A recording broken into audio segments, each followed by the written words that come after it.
Welcome to True Crime Garage. Wherever you are, whatever you are doing, thanks for listening. I'm your host, Nick, and with me in the garage is a man that when he discovered Gronk is having back surgery, he immediately emailed Bill Belichick and began stretching, followed by some deep knee bends. He is, of course, the captain. Thank you. It's good to be seen and it's good to see you. Get well soon, Gronk.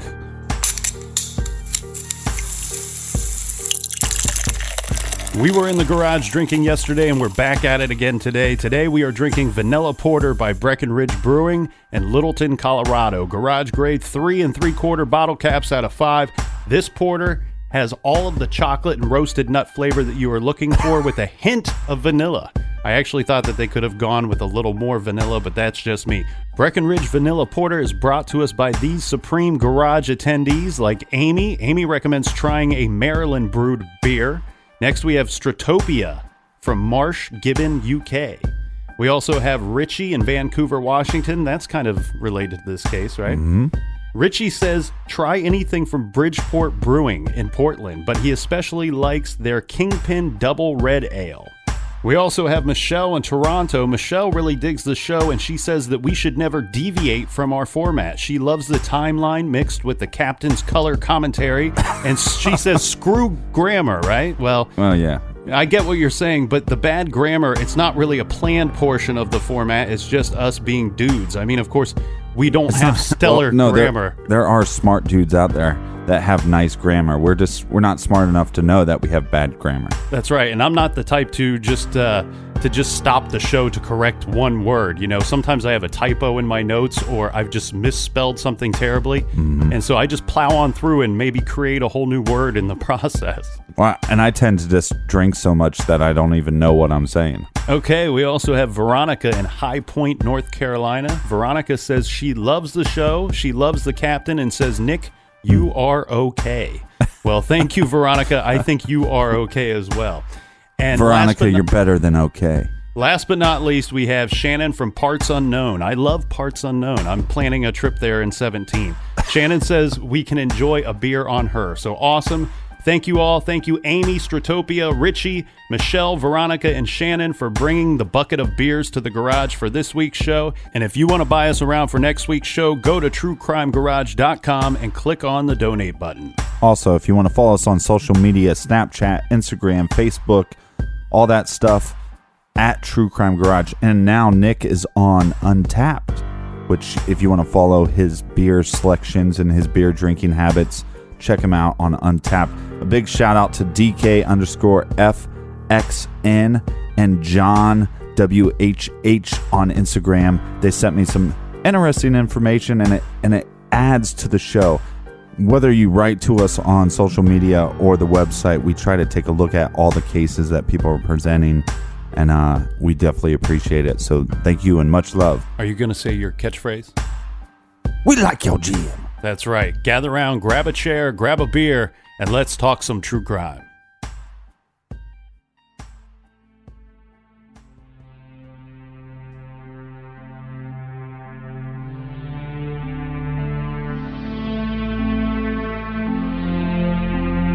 This is True Crime Garage. And this is the case of the Chi Omega killings.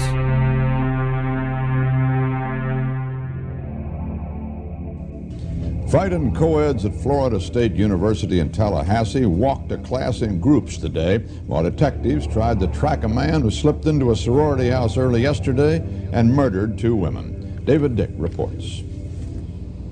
The killer struck first at the Chi Omega sorority house. Police say he simply walked in through an unlocked door. They say he was armed with a heavy oak log. He clubbed and then strangled to death 20-year-old Lisa Levy and 21-year-old Margaret Bowman. At least one of them was raped. Then he brutally beat 3 more sleeping co-eds, Karen Chandler and Kathy Kleiner. Cheryl Ann Thomas was severely beaten in her apartment 6 blocks away. Their conditions today fair to serious. The killer came in from the night and then returned to it with an ease that has so far baffled police and left most co-eds here terrified. Blood-stained bed sheets and numerous bags of other evidence were prepared at the Tallahassee Police Department for transfer to the crime lab. Sergeant Howard Winkler was one of the first on the scene. When he hit the girls, I just don't think they had a chance to fight back. I think he just went in and hit. I just don't think they had a chance to cry out. Captain Burl Peacock of the Criminal Investigation Division says he thinks it will be a very difficult case to solve. What kind of a person do you think is at large? Well, I'd rather say we've got a very disturbed, sick individual. A university crime prevention officer visited Florida State sororities today, urging house mothers to take stricter security measures. But many co-eds remained worried and badly frightened. I think everybody's scared all the time. I'm even just walking to classes. And today we've been keeping our doors locked during the day, too, which we don't usually do. The front door of the Chi Omega house was not only locked today, a policeman stood guard on the other side. The house mother stepped out a few moments but would not talk in front of a camera. She said, "They were just lovely girls. It has been a harrowing experience." David Dick, CBS News, Tallahassee. FBI agents and Florida police are questioning a man by the name of Theodore Robert Bundy about the killing of 2 Florida State University co-eds in January and attacks on 3 other co-eds. Bundy had escaped New Year's Eve from a Colorado jail where he was a suspect in 36 rapes and murders, mostly in the West, over a 7-year period. He was recaptured Wednesday morning, arrested in Pensacola, Florida, on a stolen car charge. But he gave the police another name, and it wasn't until last night that he was identified as Bundy. All the police are saying for now is that Bundy is cooperating and talking with investigators. The car he was driving had been reported stolen in Tallahassee, the scene of the Florida State campus problem. Leslie? President Carter leaves today on a... Pensacola, Florida police are questioning a man they say may be one of the worst sex murderers of all time. We have a report from Bruce Hall. Police arrested this 31-year-old man after a high-speed chase Wednesday morning in Pensacola, Florida. He claimed to be a Florida State University law student, but now he has been positively identified as prison escapee Theodore Bundy, a suspect in the rape-murder cases of at least 36 young women in California, Washington, Oregon, Utah, Colorado, and Michigan. He is also on the FBI's 10 most wanted list.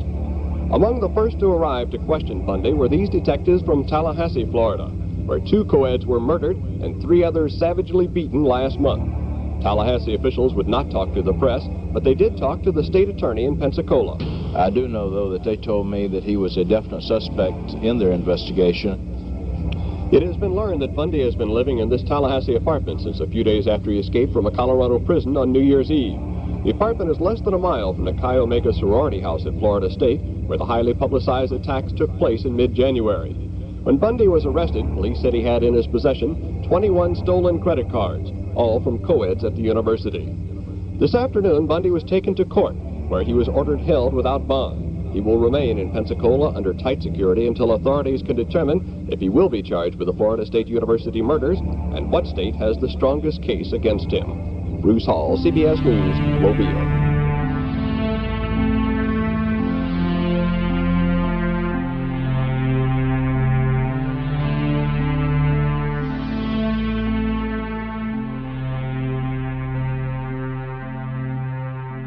Let's see where we left off here, Captain. Last we spoke, we were talking about Ted Bundy, and last time we saw him, he was locked up in a Utah jail, and he was being charged with the abduction and the attack that he did on Carol DaRonch. This was the woman that he pretended to be a police officer, told her that her car was broken into at the shopping mall, and he needed her to go back to the police department with him so that he could take a statement and maybe she could identify the person that supposedly broke into her car. Nobody broke into her car. This is just Bundy being Bundy with one of his multiple ruses that he would use to get somebody into his vehicle. Right. And one thing we got to think about here, when we talk about these type of people, okay, what kind of people are you? Serial killers. Okay. And one thing that psychopaths. One thing that goes unnoticed a lot, or not so much talked about, but one thing I was thinking about last night, in particular with Ted Bundy, is that, yeah, he had his murder rape kit that he would keep in his vehicle that would travel around with him. And this was, we talked about those things that were found when he was arrested. These were things like an ice pick and a ski mask and gloves, and sometimes he would have a crowbar in there. I think actually all the time he had a crowbar in there. That seemed to be his kind of go-to. The ice pick, I always wondered why he had that ice pick. I don't know if he was going to, let's say, graduate to a different form of killing, because typically what he would do is hit people over the head with the crowbar so that he could gain control of them.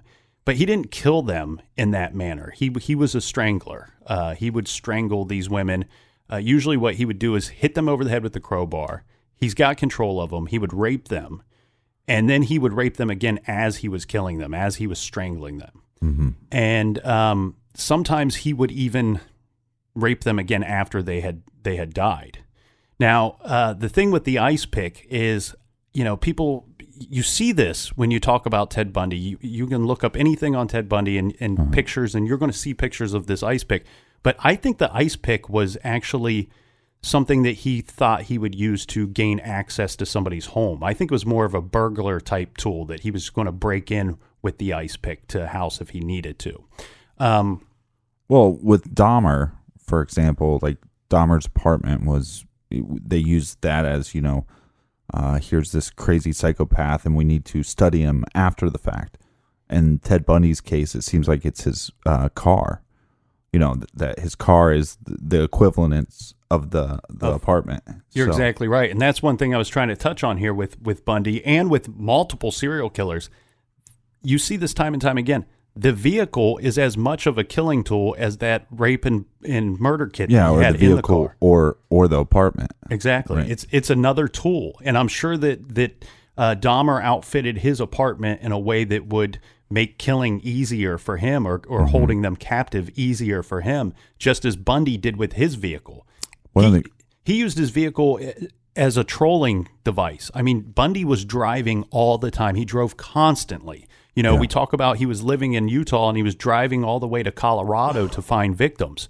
But not only was he driving all the time, he was outfitting his car. He was unscrewing the passenger seat. Why would he do that? Well, because if he had to throw a body in there, it would be low. The body would be down inside and it wouldn't be visible to people that he was passing by. Yeah, or the passenger handle wasn't. There was no handle. So he removed the handle. So if you're trying to get away from him, you're less likely to be able to do so. One of the things that I found creepiest about, as far as like serial killer goes and fascination with different killers, Bundy wouldn't be on my top of the list. Like, before we actually started diving into him. One of the things that I thought was so disturbing is how he would like put makeup on some of the victims after they're dead. He's like revisiting the spot where they died, and sometimes, and this is just speculation. I don't think they have any proof of this other than there's now makeup on this body that shouldn't have makeup on it. Almost like somebody went back and redid their makeup. Yeah, well, what he was doing, and a lot of people have speculated that Bundy was a necrophile. Well, yes, he had sex with dead corpses.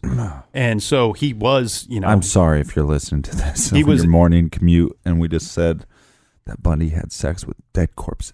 But he was having sex with dead corpses. He was, in every sense of the word, a necrophiliac. However, there are some killers that their whole reason for killing is to have sex with the dead body. Right. That I don't think was the situation with Ted Bundy. I think his thing that he was after was the rape while committing the murder. I think that was his big thing.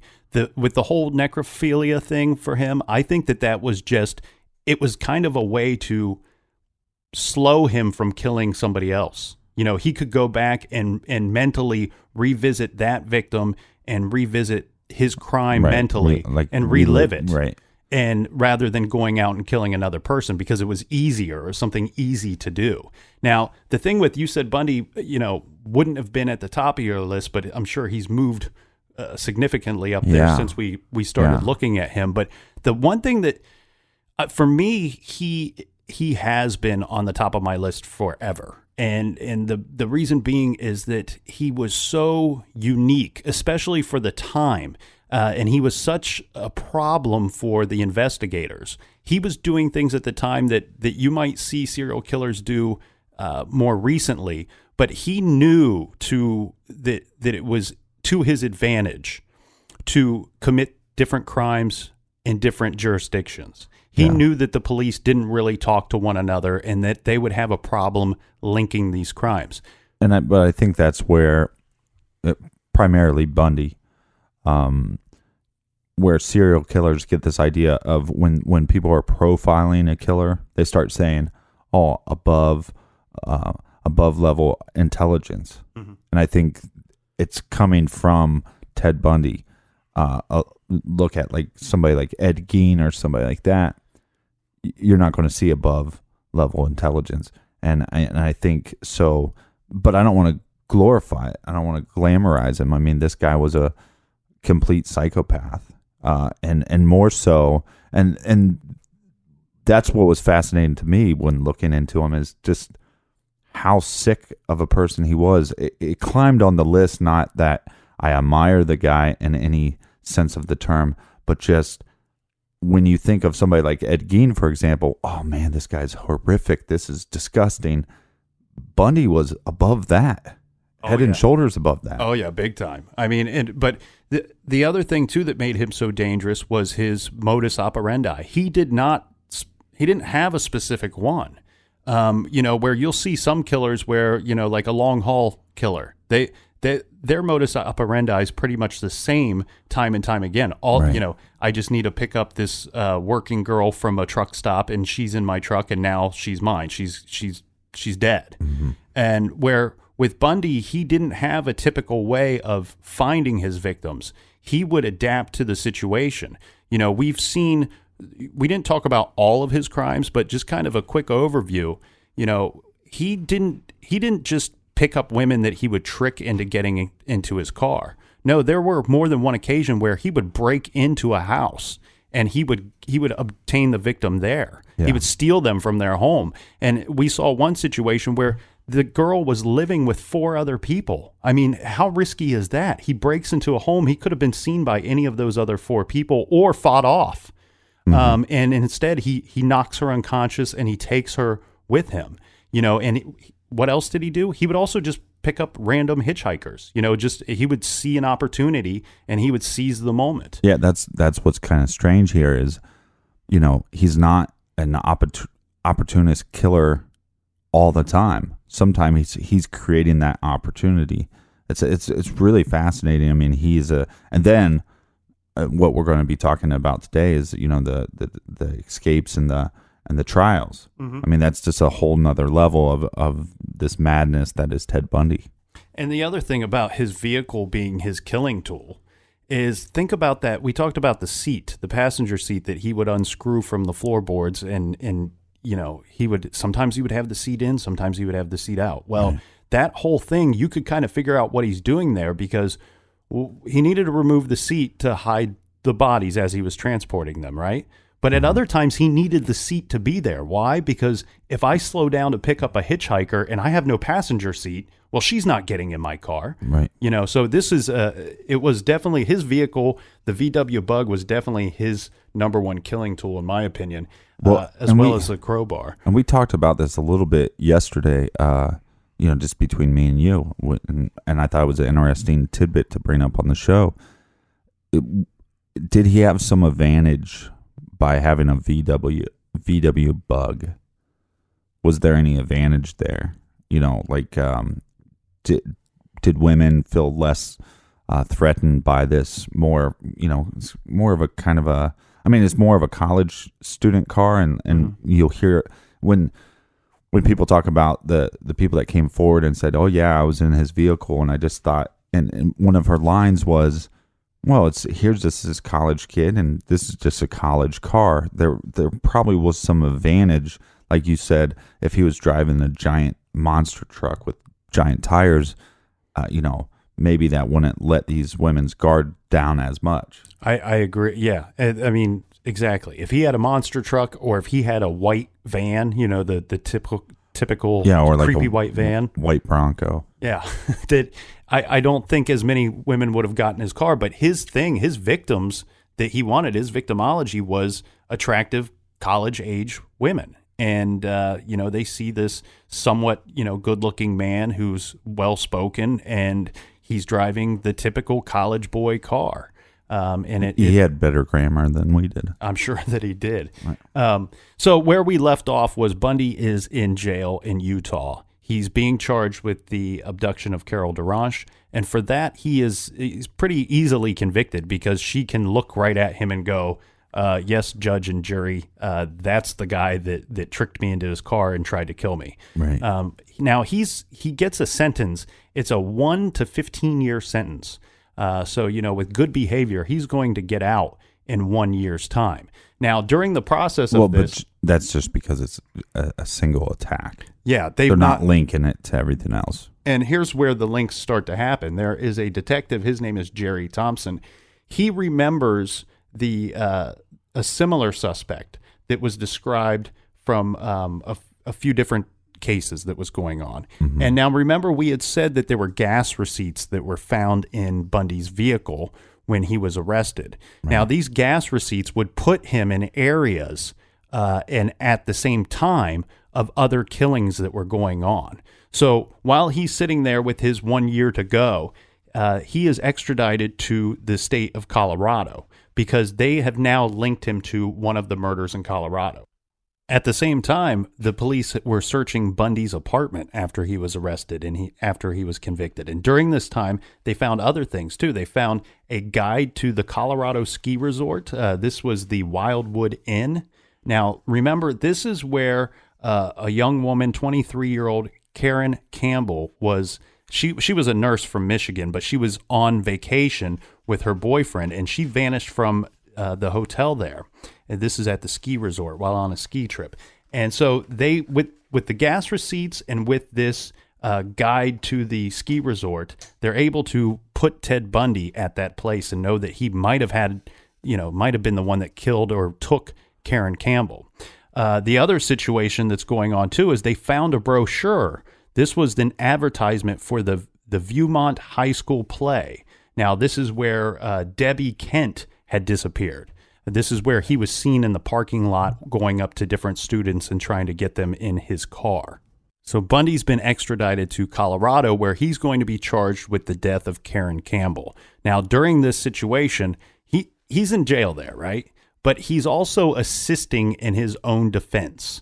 And part of that, Bundy is ever so the con man. He's always conning. He's always scheming. That's what makes him so dangerous. And he's always manipulating every situation. And he has told the judge, he said, you know what, since I'm working on my defense, since I'm assisting in my own defense, I need to have access and be treated a little differently than you would treat your typical murder suspect, right? He's saying, I can't be shackled because I need to be working and I need to be studying and working on my own defense. And on top of that, he needs access to, the library, right, where he can do research. So not only is he not shackled, and arguably one of the most dangerous men of all time, in my opinion, he's not shackled. He's manipulated his way into the library. Now, he's in the library. Well, dangerous, but mainly to women. I mean, not saying that he's above killing a man, but he, his motivations to me aren't just kill willy-nilly. Mm-hmm. But he has access to this library. This library is part of the courthouse and part of the jail. So it's on the second floor. They hold court on the first floor, and on the second floor was the library. I believe nowadays it's another court. But he's up in the library and he's working. And he's doing his studying. He's probably not really studying. He's scheming the whole time. This is Ted Bundy. Now, he uses how the standing bookshelves, they create aisles with those standing bookshelves? Yeah. Well, he used one of those to kind of hide what he was doing, but they had an open window. They would leave the window open on the second floor to get, cool air into the building. So nobody can see what he's doing, but he basically jumps out of the second story window. And this is this is not like a 8-foot drop. This is a pretty big drop. I would speculate that most people would break an ankle or a leg jumping out of that window. I've seen pictures of it on the internet. It's not a jump that I would make, but he makes the jump, and Bundy's a weird dude, man. He gets lucky. Not only is he scheming, but he gets lucky from time to time, much to our dismay, right? Right. But he should have broken his ankle when he jumped out of that window. He did not. He did severely sprain his leg, and they would see evidence of that later. But somebody spots him and says, "Oh, somebody just jumped out of that window." Right. And so they go in and they tell the people in charge, somebody just jumped out of your second story window, and their first thought is, who has access to that? Oh God, I hope it's not Bundy. Right. And sure enough, it is Bundy. It doesn't get any weirder than this. I mean, truth is always stranger than fiction, right? And this is like a horror flick, like at the end of the movie when they're sitting in the canoe or the boat out on the lake, and you think everything's safe, and then Jason Voorhees just jumps out of the water all of a sudden. That's this moment. We have this guy he's been charged and convicted of a serious attack on Carol DaRonch in a neighboring state. Now he's in Colorado, having been charged with the murder of Karen Campbell, and he's suspected in the death of this 17-year-old, but not been charged yet. And he's just jumped out of a second-story window, and he's on the loose. I mean, it doesn't get any more terrifying than this. Well, this is more like when Mike Myers breaks out of the loony bin. You're exactly right. It's more like that part. But anyways, let's get back. We'll go back into Bundy right after this quick beer break.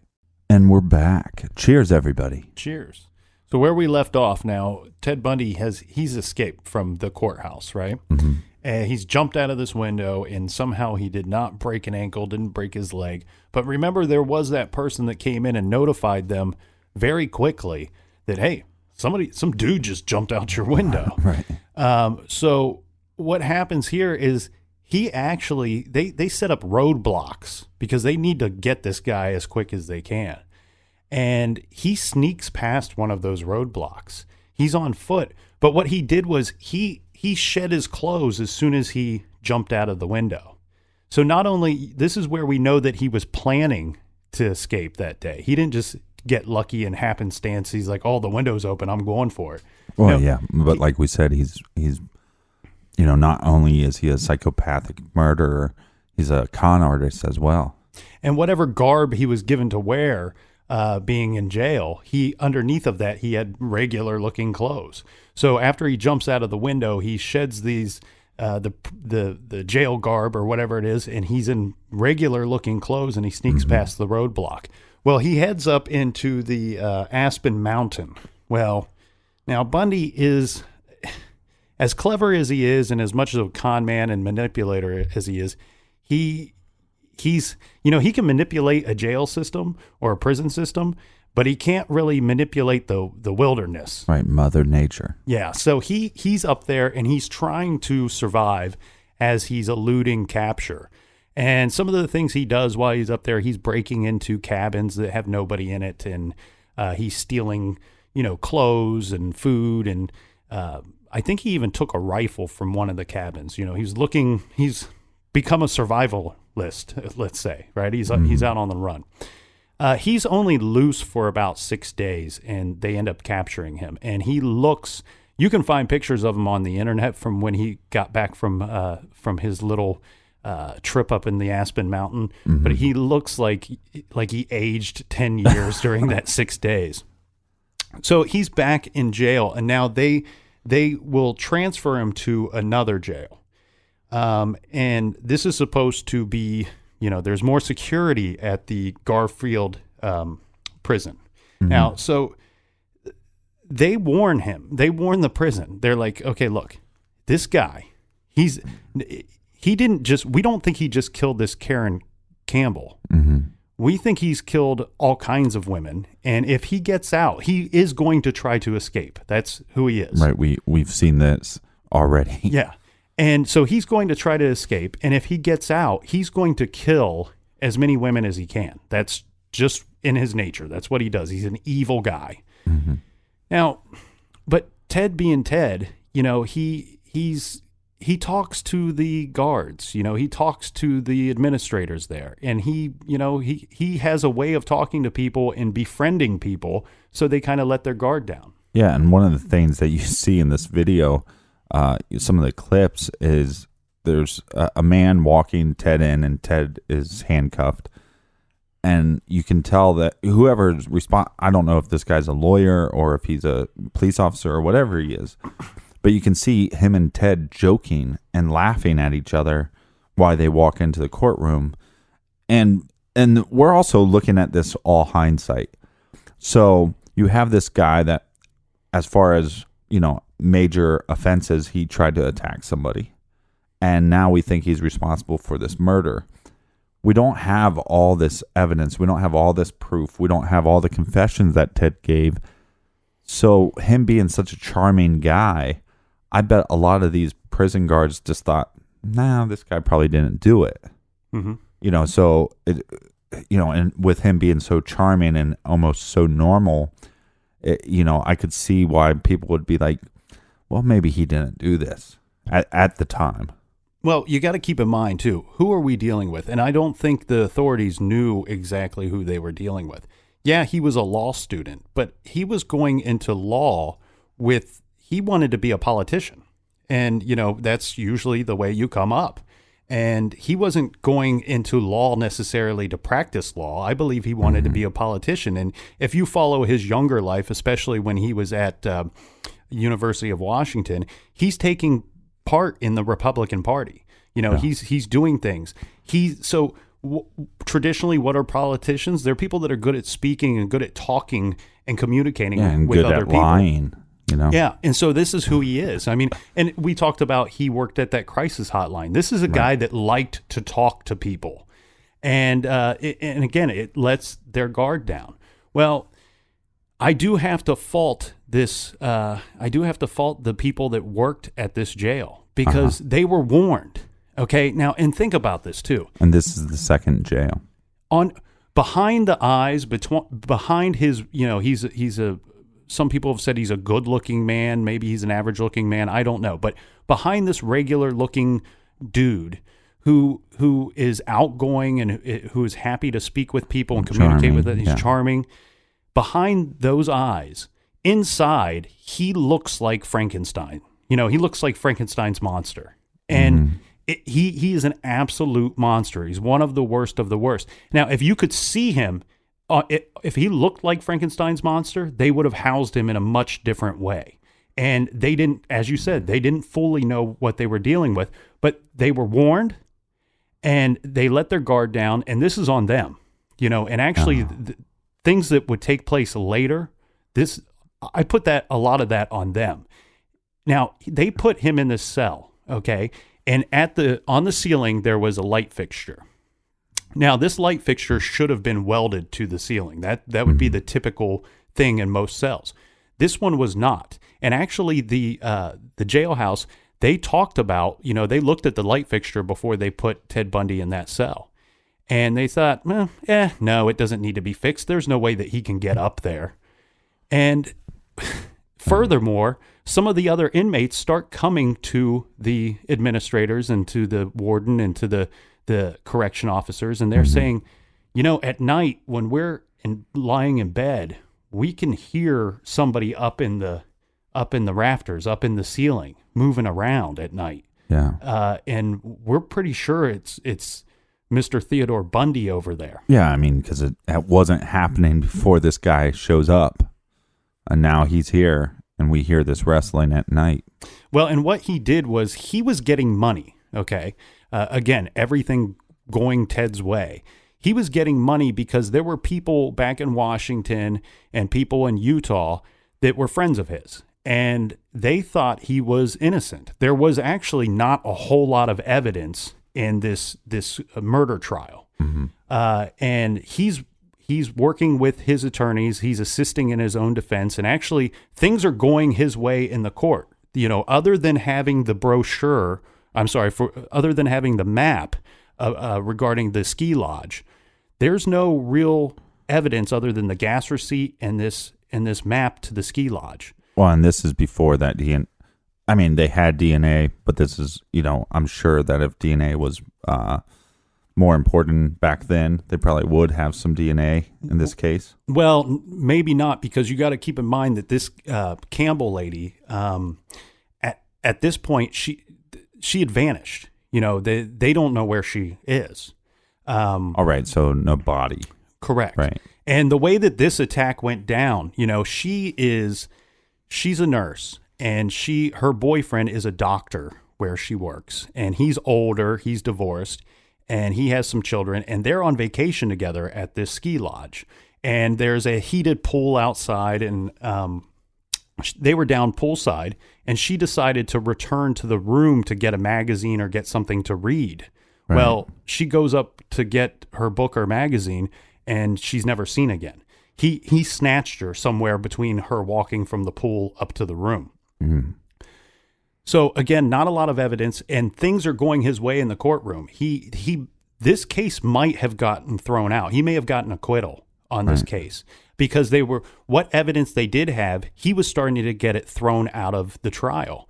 And so pretty much it's circumstantial evidence. Right, and he wasn't the main lawyer in this case. He's just assisting. Right, but I mean, he was an intellectual guy and knew the system. So, I mean, I wonder how much he had influence over what was happening in the courtroom. That I don't know. But as I said, he was getting money from his friends from Washington and from Utah to assist with his defense, to pay for whatever it is that he needs to get his acquittal. He had accumulated just over $700. Yeah, and like we talked about in the previous episode, I mean, he worked, not only was he, a law student, but he worked with the Republican Party, and by having those connections, he had people with power and money. Well, and $700 back then, I don't know the math on it, but I'm guessing it would be about over, $2,000 or more than $2,000 today. Yeah, which is not a bad chunk of change if you're in jail. And somehow he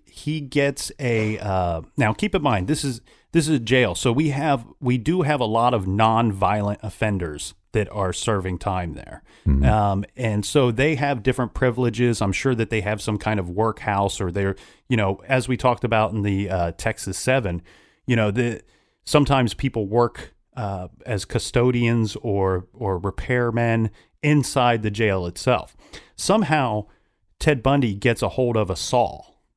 So not only does he have this light fixture that's not properly installed in his cell, he accumulates a saw. He has over $700 cash on him. Now, this is on New Year's Eve. So not only is their guard down because they might like the guy, but, they're probably not working as hard as they should be on New Year's Eve. And maybe less officers on duty. Well, one thing that was interesting that he was doing that they figured out was with the saw, because you'd think that would create a lot of noise, right? He would wait till the other inmates were showering, because that generates a lot of noise. Mm-hmm. And that's when he would be cutting and doing, tearing things apart to create this escape route through the light fixture.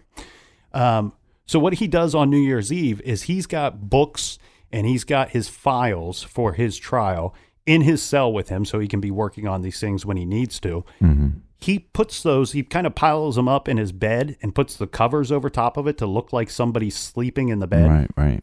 Climbs up into the light fixture, into the ceiling, and now he's running around in the ceiling, and he drops down into, they had like an apartment that was attached to the building, and this is where one of the higher level employees would live, and they happen to be out on a date because it's New Year's Eve. Yeah, right. That's a night that you want to go out, you want to take your girl out. Yeah, you want to get the midnight kiss, right? So he drops down into this apartment, and he's able to obtain all of that employee's civilian clothes.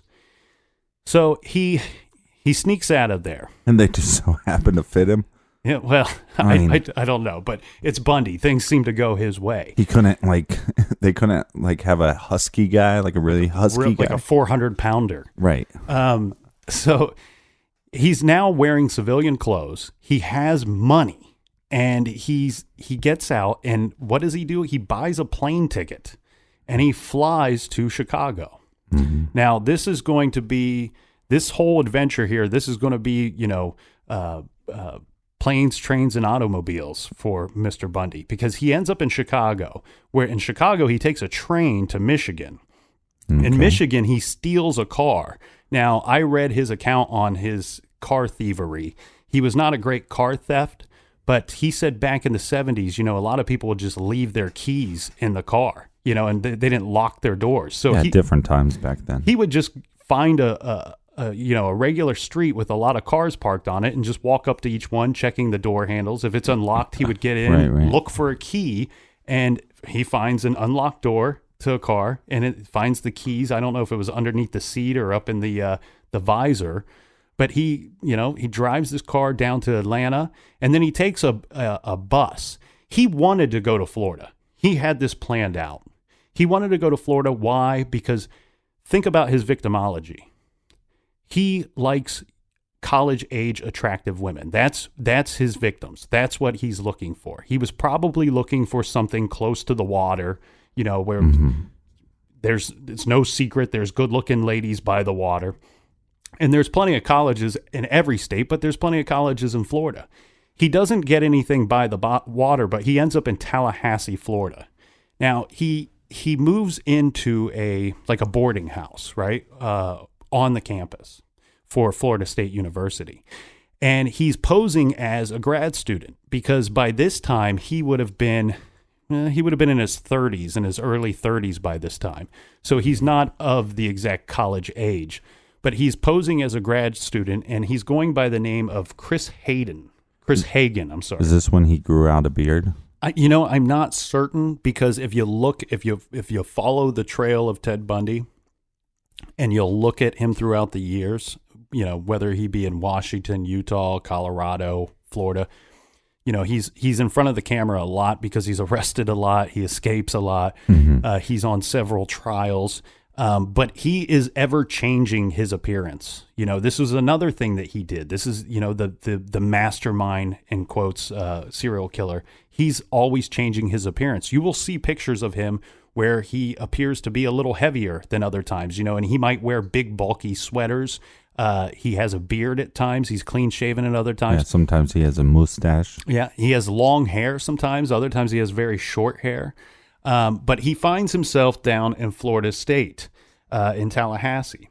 And he is going to, this is in early 1978. This is actually January 14th. He has only been there for about 2 weeks. Now, he gets to Florida State. And on the night of January 14th, he's going to go out and look for victims.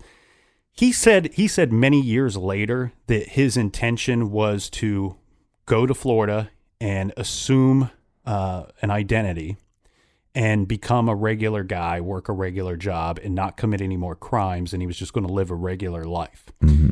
I don't believe that for a second, because on the night of January 14th, he goes to, like a dance. Hold on. I mean, that could have been his intent, and then he gets down for there a couple days. Right, and then you have these urges, and then you just are what you are. I mean, he is just, a devil in man form. You're exactly right. And on the night of January 14th, he goes to a dance club. It's like a discotheque.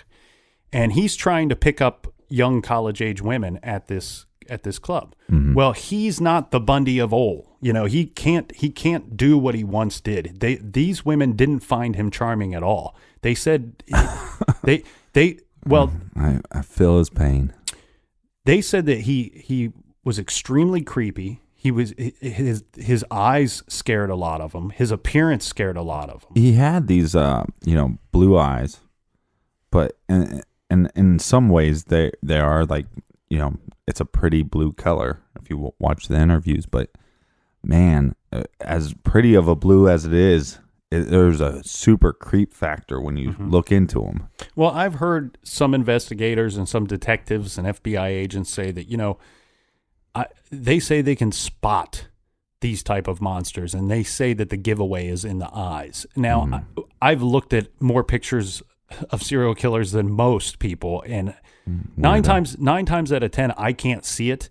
once in a while I can. With Bundy, there's some pictures out there when his eyes aren't right. You know what I mean? In some pictures, you can just see it.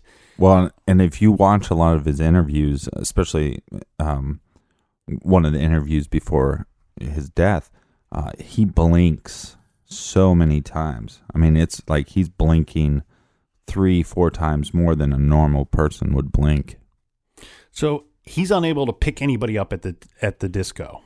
None of these women will go with him. Mm-hmm. Thank God.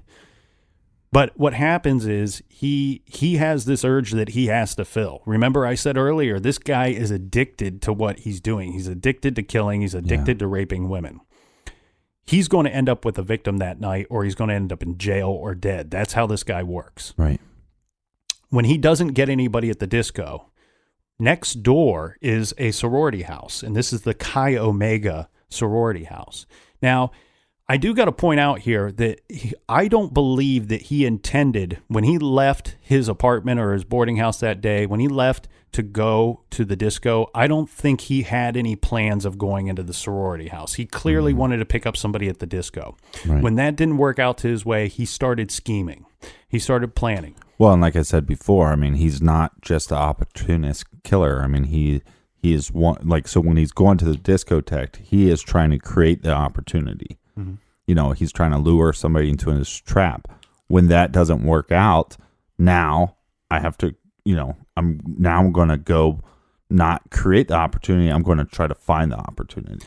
And you heard in the news clip that we played earlier that the killer seemed to have just slipped into an unlocked door into this Chi Omega sorority house. What actually took place was he had gone there at some point late that night, and he found the door unlocked. Now, Ted being the criminal that he is. Well, I wonder how many houses. I mean, just like when he went to steal cars, you just keep checking and checking. How many houses did he check that were locked? Well, he went and checked the sorority house, and then he decided to wait. He wanted to wait until he thought that most, if not all, of the girls inside would be asleep. This would make his attack much easier. And like we talked about before, the other attacks, he would attack somebody while somebody's sleeping in the next room. So, I mean, he's done this before. Yeah, he's no stranger to this form of attack. He goes around to the back of the sorority house and he finds a log. And he goes into the sorority house, and I don't know how many persons were living, how many young ladies were living in there at the time. Right. But the short of it is he attacks 4 of them. And he probably raped 3 or 4 of them while he was in there. But it was a frenzied attack. He went in with that log, and he's bashing them over the head while they sleep. And he's attacking them basically room by room. In the end, out of the 4 girls attacked, he ends up killing 2 of them. I believe that he probably thought that all 4 were dead before he left the house. When he's leaving. Yeah, I want to assume that he would just walk out thinking that, somebody's going to live after this. Now, here's somebody that gets lucky. As he's leaving, there is a young lady that is she is, let's say, hiding in the shadows. Mm-hmm. She sees him leave. She's able to make a description. She's able to figure out who this guy is, because she sees his face as he's leaving. And he's leaving the house with the log in hand. He goes down the street. Like I said, I mean, devil in man form. And then so this young lady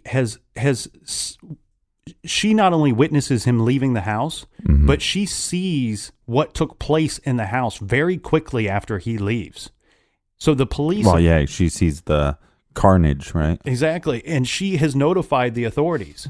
So Bundy, rather than fleeing the area, I mean, he's out walking around and can hear sirens. Mm-hmm. And another, a gentleman driving a vehicle, he spots Bundy. He's down the street and he's still holding this log. And I'm sure he's covered in blood. Oh yeah, definitely. And what does he do? Instead of fleeing the area, this is how much of a monster he is. Think about this. Mm-hmm. I talked about him being addicted to killing. This is like, when you have somebody that is addicted to smack. All right, let's say you're addicted to smack. Right. And you decide you're going to go off and you're going to go live somewhere for 6 months and get clean. he was addicted to killing, and he gets locked up for quite a bit of time. He can't kill anybody while he's locked up. And whether or not he actually intended to go live a regular life, he can't do that. This is like the guy that gets clean and then goes out and binges one night and does so many drugs that they end up dead. Right. He's able to hold off only so long, and now he's going to binge. He's going to binge that night, and he attacks 4 women, and just blocks away from the sorority house, he breaks into another home, and he attacks a woman there. That attack is cut short because I don't know why I don't know if something prevented him from or if she fended off the attack, killing her all the way, or if he in this situation as well thought that she was dead as well. He left there, and then he goes to another home, and he has the intention of doing this again. Well, he's unable to do so because somebody living, this was like one of those doubles, so there's a neighbor that's sharing a wall. Well, the neighbor that's sharing the wall starts banging and pounding on the wall because they must have heard him break into the house. Yeah. Well, he is still not satisfied, so what he does is he masturbates on the bed. Oh. And then hold on. I wasn't ready for all that. Okay, continue. Okay. Then he leaves and he returns to his apartment. Now, some of his neighbors see him that night, and the people that live around the area. If you could see pictures of this, everybody lives very, very close. And he had actually spoke to plenty of those people in the short time that he was there. Now, that night when he returns, these same people are talking to him, and they say he's not even like human. He doesn't even seem to be human. Well, that's what I said. I mean, I believe the two sides of him. He's very much. I mean, the mythical, not the devil with the horns and all that, and like horse legs or whatever. But the devil, when we talk about like the Antichrist, right? Mm-hmm. And we talk about here's this guy that's going to come to power, and they're going to be so charming, and they're going to be a great speaker and all these things.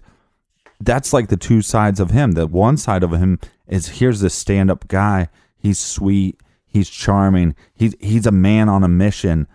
And then the other side of him is pure evil. Yeah, it's very devil-like, where because he was given these talents of being outspoken, being a charming individual, it let him do his evil deeds. Mm-hmm. Now, again, he's in this, like, they say he looks like he's in a trance. And as you were saying, this is like the monster rising to the top of the water. You know what I mean? The monster has come out in him, and he can't suppress this monster that night. And even though he's left and he's returned to his apartment, he's still in this frenzy. And they say he's incoherent. He can barely talk. He doesn't make any sense. Well, and I wonder if he would get into some kind of murderous Zen state, because of the adrenaline, because of the addiction. If we think that there is some sort of addiction and there's some sort of high he's getting, then what kind of state does that bring him into? Well, it's like what OJ said, right? In his book, If I Did It.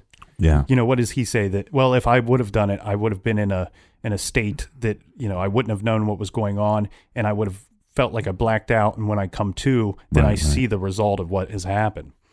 Almost like you're some murderous zombie or something temporarily, or the Wolfman. You keep on bringing up like the Wolfman in Frankenstein. No, he's the devil. I mean, this is this is evil monster.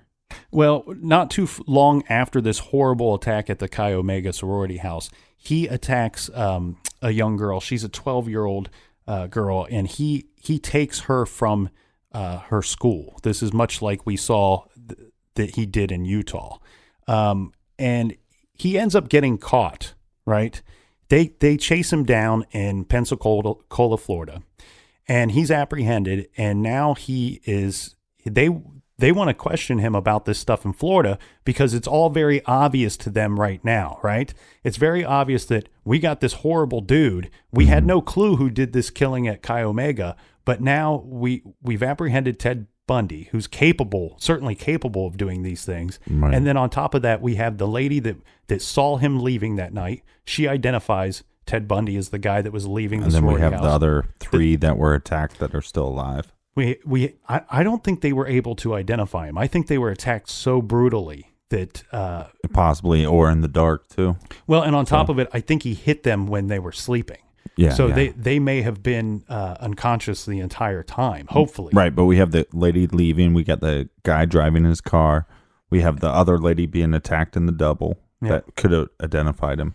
Well, the other people that identified him were all the girls that he went up to at the discotheque that was right next door to the sorority house. They were like creepy old dude. They're like, yes, that's the guy that was at so they know he, just from those girls, they know he was at least next door. And then he spotted with the killing weapon, with the log in his hand, coming out of the sorority house by the other girl. I mean, I'm glad we're covering this case because being 35, I mean, I'm clearly too old to go to the discotheque. That's right. You would strike out every time. So he decides that he is going to represent himself at his trial for the deaths of the Chi Omega girls. Yeah, I say girls, but ladies, I'm an old dude. They're young ladies. Now I tell you what. You tell me what. I'm going to tell you what. You tell me what. Anybody listening, if you have any extra time today or later this week, Google and find some clips of Ted Bundy representing himself at trial. Yeah. And I tell you what, I don't want to try to make humor out of such a tragedy and such a horrible situation. Mm-hmm. However, there are some, what I find to be humorous parts of that trial, because very humorous. Yeah. He's sitting there at the table. I'll give you one story, right? Okay. He's sitting at the table, and there's an officer that is he's up on the stand, and he's giving his testimony. And now Bundy's going to have the opportunity to cross-examine the witness. Yeah. I mean, like, look, just the fact that we know hindsight, right? That he's one of the most notorious serial killers of all time. He was on his defense before. Now he's escaping. He escaped from jail twice. Now he created these other murders. Now he's not on the defense team. He is the defense. Yes. And he has counsel that he's working with, and you can see this on some of these clips. But in this clip in particular, he's like leaning back in his chair, and he's talking to, I guess, the people assisting in his defense. And he's got one of those long yellow legal pads, and he's like kind of making some notes on it. But he's supposed to already be standing up and cross-examining the witness. So the judge has to remind him, But this must have taken place multiple times that he's just not ready, because the judge doesn't even explain to him, you need to be ready. The judge just simply calls out, Bundy? Right, because, look, he went to law school, but he didn't finish. Right. And so, you can defend yourself, but they're going to treat you like you should know what the heck to do. Mm-hmm. And clearly, he doesn't know what to do, and he thinks he is so smart that he can outsmart the system. So he's parading around as if he watched a bunch of Matlock series, like he's walking around like, his shit don't stink. And I was born to do this. Yeah.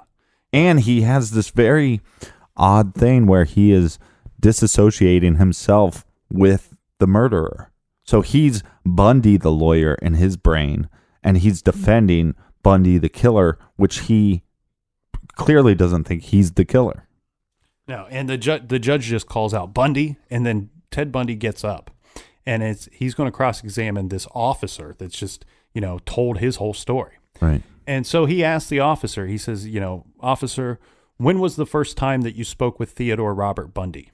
And the officer says, well, I spoke to you on this date. And he says, was that at this location? And the officer says, yes, it was at this location. And he says, what time did you speak to Theodore Robert Bundy? And again, the officer, who's getting pissed off because of the arrogance of this guy, and the oddness of this this crazy situation. He says, I spoke to you on this date at this location. I don't remember what time it was. Right, I spoke to you, not this guy that you keep asking. And Ted me Bundy about. goes, well, then how do we know what you're saying is true if you cannot recall the time, that there's no record of this conversation with Mr. Theodore Robert Bundy? And the officer, getting a little heated, says, again, I know I spoke to you at this location. Yeah. And then Ted goes, no further questions, Your Honor. And then he goes and sits down. My favorite story my favorite thing that I noticed when I was watching the footage is at one point he's making some statement, and I maybe he's talking to a cop, or I can't remember who he's talking to somebody on the stand. And you can tell that he's just really enjoying himself, and he thinks he's winning. You can as the trial goes on and on, he has swagger about him in the courtroom. Yeah, but it's like as it goes on and on, the swagger becomes more and more like, I got this shit, right? So then he's talking to some witness, and he goes over to the jury. You know how lawyers do, like, I'm going to go approach the jury and then get them on my side. And he approaches them, and he kind of leans towards them. And the defense at this point, or the prosecution at this point, actually thinks we don't know what the read on the jury is. Mm-hmm. That they thought this guy is very charming and very intelligent, at least in the courtroom, and maybe the jury's buying this stuff. Well, when he leaned towards the jury, all the jury members leaned away from him. And I think you even hear one of them kind of gasp, like, right. Oh, we didn't realize we were going to get that close to him. Right. Yeah, we understand that he's the lawyer, but he's the killer. So I think they knew at that moment, no, the jury is afraid of him, and probably based off that fear, he'd be found guilty. Yeah, and you're exactly right. You do not have a good defense if the jury itself is afraid of you, you know. Yeah. And it didn't take long to convict him. The trial might have been longer than it needed to be, but on July 24th, 1979, the jury deliberated for less than 7 hours before convicting him of 2 murders in the Chi Omega attack, and including 3 counts of attempted first-degree murder for the other victims as well.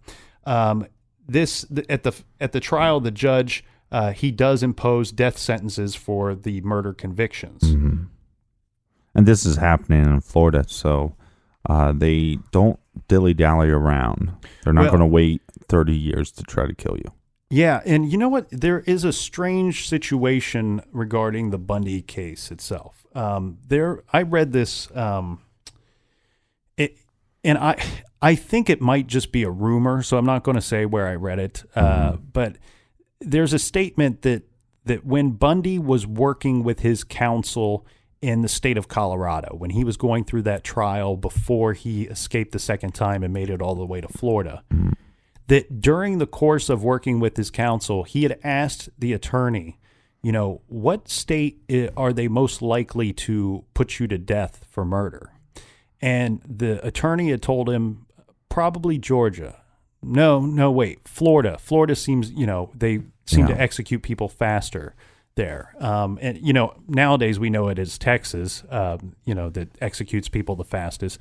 But back then it may have been Florida. And, if that is true, that he asked the attorney that, and then he went to Florida, do you think he had a death wish? Do you think he had some kind of, there's something to that? Yeah, I wonder if, like I said, there's kind of 2 sides of him, and maybe on some level, he realized, look, I can't stop.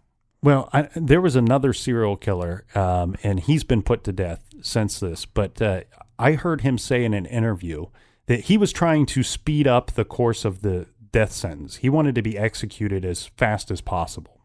And his explanation for this was, I kill people.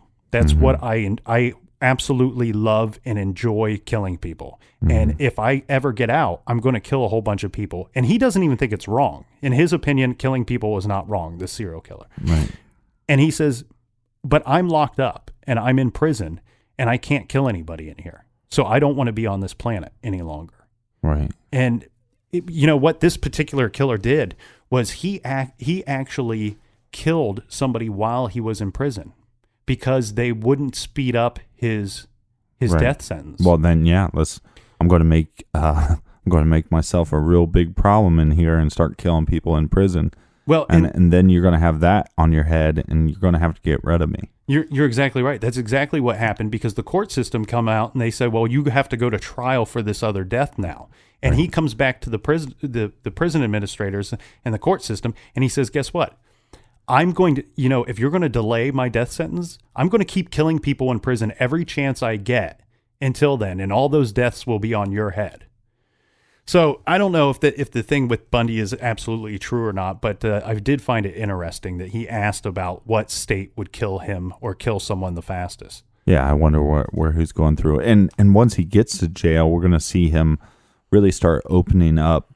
And what is his motivation for talking about these other killings? I'm not really for sure. Maybe to stay off the death penalty for a while. I'm not really for sure. I can't get inside the devil's brain. But there's so much more to talk about with Bundy, and then his involvement in another case, and that's something I think we should get to tomorrow. So how about a recommended reading? Yeah, sometimes when we do these double episodes for a case, I don't always have two books to present, but there's so many Bundy books out there. Because you don't like doing your job. That's right. I'm slacking off. But he doesn't like you. He doesn't want you to read and get smart, people. There's a lot of Ted Bundy books out there, and there's a lot of good ones. And this one is one that came out relatively recently. This is called I Survived Ted Bundy by Rhonda Stapley. Now, who is Rhonda Stapley? Well, she was a good, innocent Mormon girl. And of course, Ted Bundy is one of the most notorious serial killers of American history. Well, their paths crossed one quiet autumn afternoon. And you'd hear her in our first trailer. Yeah, the first episode of Ted Bundy, she's the one that got in the vehicle. She missed the bus, and she was waiting for the next bus and decided to hitchhike and she got into the wrong car. Now, this is a situation, too, where he thought he had successfully killed her. I recommend picking this book up. It's called I Survived Ted Bundy by Rhonda Stapley. Another interesting thing with this book, too, is Ann Rule did the foreword. Well, who is Ann Rule? Well, she is the woman. She's very famous. She's, God rest her soul, she was one of the best true crime authors of all time. She passed away, I believe, 2 years ago. But she, as said, one of the best true crime authors of all time. She happened to work with Ted Bundy at the crisis hotline. Yeah, she's the lady that called in the tip about him. Exactly. So she wrote the foreword for this book, and I believe that she had a hand in getting it published as well. So pick up I Survived Ted Bundy by Rhonda Stapley. You can do that by going to truecrimegarage.com and click on the recommended page. You'll see our books that we recommended on there. You click on the Amazon banner. You buy the book. You buy some things for Christmas. It helps out our show. Yeah, because you can buy anything through that banner. I just bought a really nice, fancy coffee mug. It says, coffee makes me poop. You can pick up anything on Amazon. That's my goal every week, is to try to find something very odd to buy through Amazon. And it gives a little love back to Nick and the Captain. That cool parlor guitar that you were showing me, is that That's something Amazon. I could pick up on Amazon? Yeah, I bought a little acoustic guitar. I'll sing a little song on Instagram someday. Okay. Anyways, for anything, or everything, True Crime Garage, check out truecrimegarage.com. And again, social media, Snapchat, Instagram, now with Untapped, if you want to follow Nick's beer journey. And all that is at True Crime Garage. And I should point out, you say now I'm on Untapped. I've actually been on there for a long time under a different name. I'm just under True Crime Garage now. So I'm easy to find if you want to try to send me a friend request, even if it's Veronica who thinks I'm just okay. That might be acceptable. But so when you get on there, don't assume that I just signed up like a week ago and I've consumed 1,600 beers in the course of that time. I've been on there for a while. So he drinks a lot of beer. True crime and beer. That's what we do. The one thing I wanted to mention too, truecrimegarage.com. My favorite part of our website is the blog. I like when listeners get on there and they post things, and we read them and we respond. But my favorite is when a listener will post something, and some of our listeners have really good theories and really good insight on some of these cases, and they bring up good questions. But my favorite is when other listeners respond to those posts. Right. Responding to the listeners. Yeah, because I get to get on there just like a regular fan and read what everybody's posting. And yeah, I get mean, a we little don't claim true crime to be fix that day. Yeah, we're not experts. We're just within these four walls. We are. Well, we're experts of the garage, but that's about it. And it's really about this community. We call it the True Crime Army. And maybe we're not your favorite show, but we're your second favorite show, right? But it's a big community, and by bringing attention to these cases and being fans of this genre, we are starting to make a difference in the actual world. Mm-hmm. Anyways, thanks for the support in season 3. I hope you're enjoying this multiple part on Ted Bundy. Happy season 3 finale. This is part 2. We're gearing up for season 4. Part 3 tomorrow. Tomorrow, coming at you live. Well, it won't be live, but until then, be good, be kind, and don't litter.